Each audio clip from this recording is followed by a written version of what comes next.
Shivanshu recording studio बानावर बिशुनगंज। बोला शंकर भगवान की बाबा के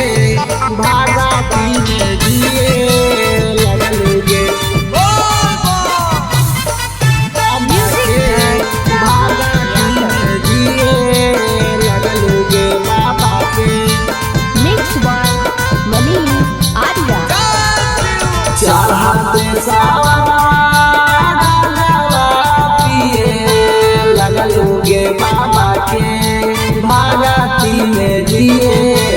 लगलोगे बाबा के भागती में हिले लगलोगे बाबा के चढ़ाते सावन पिए लगलोगे बाबा के भागती में जिए लगलोगे बाबा के भागती में हिले लगलोगे बाबा के बाबा के भागती में जिए लगलोगे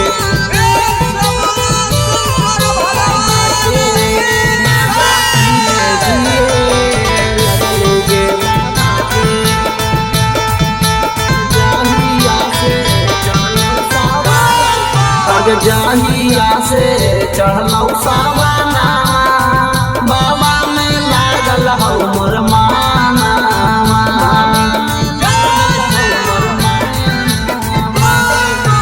धैले हियौ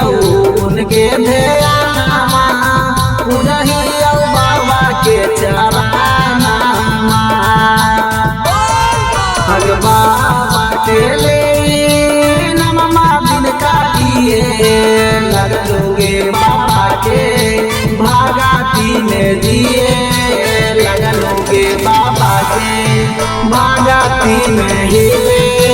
लगलोगे बाबा के बाबा के भागती में दिए लगलोगे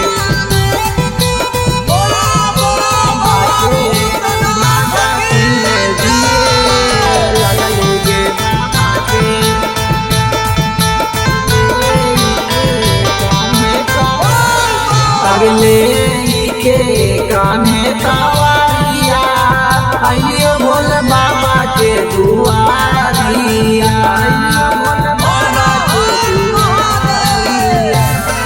अगकारा हौरा भूल जाए कारिया बाली भोल बाबा के पुजारिया आगे राइटर राजा मिसवा भंगिया गोरी लगलोगे बाबा के भागती में जिए लगलोगे बाबा के भागती में हिले लगलोगे बाबा के शिवांशु रिकॉर्डिंग स्टूडियो बानावर बिशुनगंज।